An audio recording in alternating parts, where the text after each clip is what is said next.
참 예수님 사랑합니다. 가톨릭계의 규리서를 함께 공부하면서 이제 삼위일체이신 하나님에 대한 부분을 이렇게 공부합니다.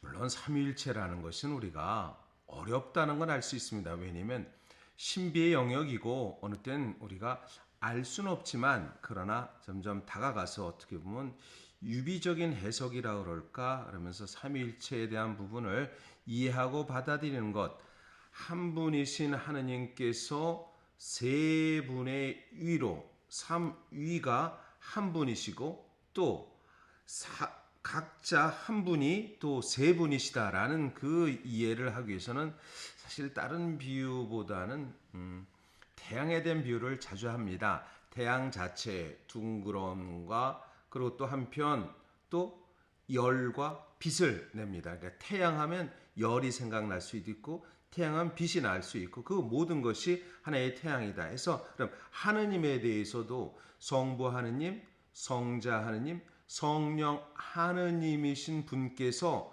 한 분으로서 계시다라는 것을 이렇게 얘기합니다. 233항입니다. 그리스도인은 성부와 성자와 성령의 이름으로 세례를 받습니다. 그러나 그 이름들이라고 하면서 세례를 받는 것은 아닙니다. 왜냐하면 전능하신 성부, 독생 성자, 예수 그리스도, 성령, 곧 지극히 거룩한 삼위일체이신 한 분 하느님께서만이 계시가 되기 때문입니다. 성부, 성자, 성령, 삼위일체의 신비는 바로 그리스도인들의 믿음과 삶의 핵심적인 신비입니다. 이는 하느님 자신의 내적인 신비이므로 다른 모든 신앙의 신비의 원천이며 다른 신비를 비추는 빛입니다. 이는 신앙의 진리들의 서열에서 가장 근본적이고 본질적인 교리입니다.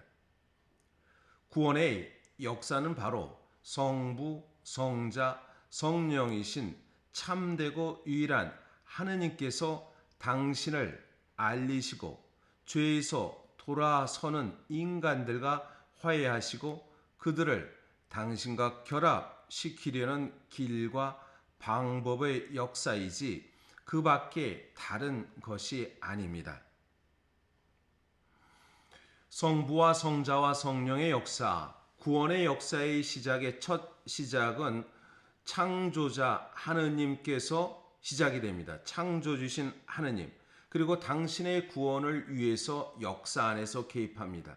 역사에서 드러나고 그 드러난 것은 사랑으로, 그 드러난 영으로, 드러난 것은 진리로서 드러나게 됩니다. 이것을 구원의 역사에서 이스라엘 백성이 함께 이어지면서 한 참된 한 분이신 하느님을 믿고 따르고 고백합니다. 그 하느님께서 세상 안에서 드러난다고 이렇게 얘기했고 드러나신 하느님, 그 드러나신 하느님이 바로 우리 구원자이신 예수 그리스도입니다. 예수 그리스도를 통해 드러났기 때문에 아버지와 아들이 한 분으로 있습니다.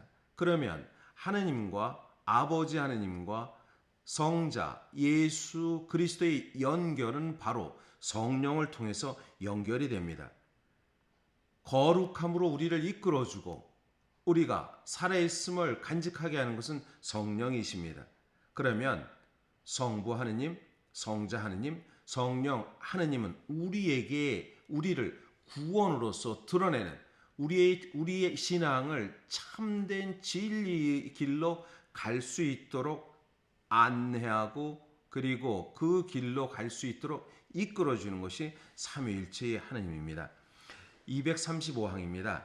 이 단락에서는 복된 삼위일체 하느님의 신비가 어떤 방법으로 계시되었으며 교회는 어떻게 이 신비에 관한 신앙 교리를 정형화하였고 끝으로 천주 성부께서는 성자와 성령을 파견하심으로써 창조와 구원과 성화의 자비로운 계획을 어떻게 실현하였는지를 간략히 제시할 것입니다.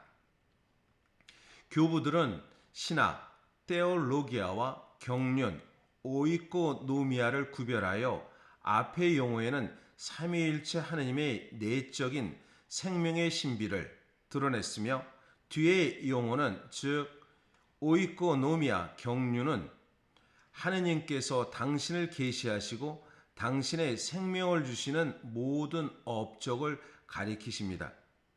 그러므로 신학은 경륜을 통하여 우리에게 밝혀집니다. 또한 반대로 경륜 전체를 밝혀주는 것은 신학입니다. 하느님의 업적은 당신 자신이 어떤 분이신지를 알려주십니다. 반대로 당신 존재의 근본적 신비는 당신의 업적에 대한 이해를 밝혀줍니다. 유비적인 의미에서 볼 때 이러한 사실은 인격들 안에서도 마찬가지입니다. 인격은 그의 행동으로 나타나며 한 사람의 인격을 이해하면 할수록 그의 행동을 잘 이해할 수 있습니다. 교부들은 신학과 경륜을 구별합니다. 신학, 테오로기아입니다. 이 히라버로 테오스와 로기아라고 말합니다.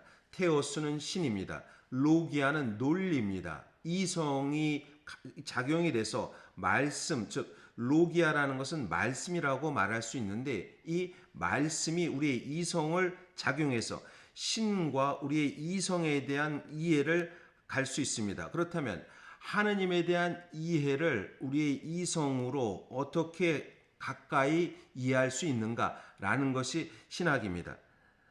하느님의 신비, 내적인 신비를 이해할 수 있도록 하느님께서 당신이 감춰진 신비가 있다는 것이 신학에 대한 이야기입니다. 경륜, 오이코노미아입니다. 오이코노미아는 오이코스와 노미아의 합성어입니다. 오이코스는 지붕이라는 뜻입니다. 노미아는 규범, 그리고 규칙, 다스림, 다스린다라는 것입니다. 즉 지붕을 다스린다, 집을 잘 살림한다는 것입니다. 오이코노미아, 하느님의 당신 사랑이 역사 안에서 어떻게 이루어지는가라는 그것이 경륜입니다. 그래서 우리가 오이코노미아는 영어는 이코노믹, 경제라고 말합니다. 경제를 잘 다스려야 모든 국민들이 대통령을 따릅니다. 그래서 늘 얘기하죠. 대통령이 되면 내가 경제를 살리겠다라는 그 제일 첫 번째 목표를 얘기합니다.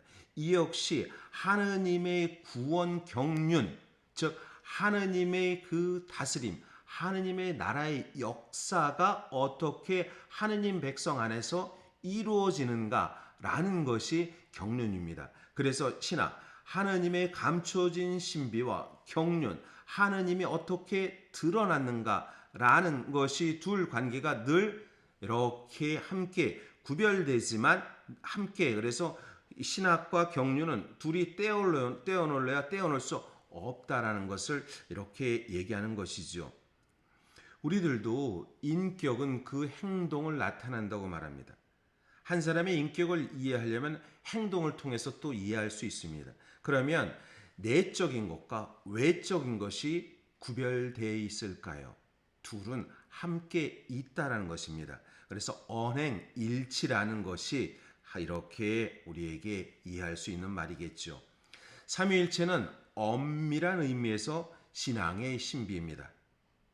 이는 하느님 안에 감춰져 있어 하느님께서 계시하지 않으면 알 수 없는 신비들 가운데 하나입니다. 틀림없이 하느님께서는 당신의 창조 업적과 구약의 계시 안에 삼위일체이신 당신 존재의 자취를 남겨놓습니다. 그러나 성자의 강생과 성령의 파견 이전에는 거룩한 삼위일체이신 하느님 존재의 본질은 이성으로만은 또 이스라엘의 신앙으로만으로도 접근할 수 없는 신비입니다. 성경의 진술에서 구약에서 삼위일체는 무엇이다라는 진술은 없습니다. 그러나 감춰져 있고 삼위일체이신 하느님이 드러나지 않게 있다는 것입니다. 이 드러나신 않으신 분이 성자의 강생과 성령의 파견을 통해서 이제 신약에서 삼위일체신 하느님이 이제 드러나게 된다는 것입니다. 그래서 삼위일체는 신비라는 것을, 신앙의 신비라는 것, 믿음의 우리의 고백이라는 것을 다시 한번 기억했으면 좋겠습니다. 네, 계속 삼위일체를 공부하면서 사실 사랑의 하느님을 생각하면 됩니다. 사랑이신 하느님께서 당신 사랑을 태어나게 한 성자의 사랑, 그 사랑을 아버지께 드린 성령의 관계, 이 모든 것이 사랑은 주고받는 관계 안에서 이루어진 사랑의 실체라는 것. 그래서 우리가 내가 누구를 사랑하는 것이 아니라 내가 사랑을 받고 있고 서로 사랑의 관계 속에서 사랑을 이룬다는 것. 이것이 삼위일체에 대한 사랑의 삼위일체의 설명이라고 이렇게 이 역시 신비의 우리 사랑의 신비라는 것을 이야기할 수 있겠죠. 네, 오늘도 행복한 하루가 되시길 바라겠습니다.